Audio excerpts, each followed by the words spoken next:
Hello, I'm Joel Barton. I'm the Business Manager, Financial Secretary of IBEW Local Union 11. I'd like to introduce you to our Director of Organizing and Senior Assistant Business Manager, Robert Corona. I've known Robert, I think, around 25 years. Yeah, been 25 years. At which point I worked for him at one time. So he's passionate about the IBEW, he's passionate about organizing.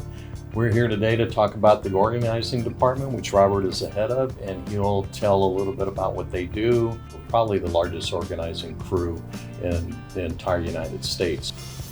Organizing really started to flourish a little bit or build up steam right during the later 90s.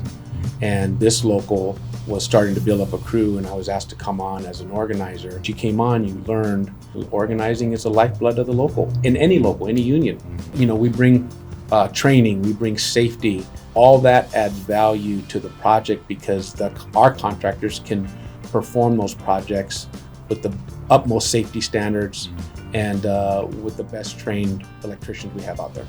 We have eight organizers right now on staff, and we're lucky to have that. And what we do when I bring somebody in, we spend a couple of weeks to a couple of months with every organizer, because it's kind of like an apprentice. Every organizer does something differently, and they have a quality about them that's a little bit more unique than another organizer. And another aspect is being out there in city council members, talking to the politicians, being a focal point at the city council meeting, talking to the public at large about the union and the benefits of using union labor on projects. You're pretty much interview all the organizers and hire them. So what do you look for when you recommend somebody to come? That's a good question. I think there's probably 2 or 3 qualities that really stick out. One of them is somebody that's active. You want somebody who's somewhat active in the local. You want to see some involvement, that they're giving back to the local. It's knowing how to deal with different individuals. One of the qualities of being an organizer is to have a calm demeanor. You can't be the type to jump back out when somebody's arguing with you. Someone who ran work, someone who's active in the local, and someone that's somewhat respected by the members. Yeah, and I would think a big quality also is kind of self-starters. Our work hours are 7:30 to 4:30, but that's not what we work. Our phones may go off at 7 o'clock at night. On the weekends, they're answering the calls, or they may have to show up to a job site action. We're 24/7. We got to make sure that people that we bring in as our organizers are self-starters, because this is you have to be motivated to do this job. Personally, as far organizing as an organizer, the success is to somebody individual wouldn't be a big deal, but for me, it really pulls at my heartstrings.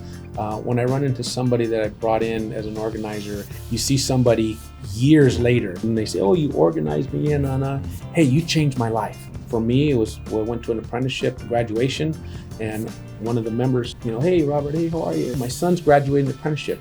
He says, "You changed my life." I mean, and that, I get goosebumps thinking about, but that really, when somebody tells you that, you changed my life. And, my answer to him was, I just showed you the door. You did what you did with it. But if you really think about it, you really changed somebody's, not just their life, but that person's son came into the apprenticeship, and they may not have come to apprenticeship, or we would have never organized that individual. So I hope this session showed you a little bit more of our organizing team and the importance of them to not only Local 11, but the IBEW. So hopefully you've learned from this. Call Robert Corona, the Director of Organizing. He's always there.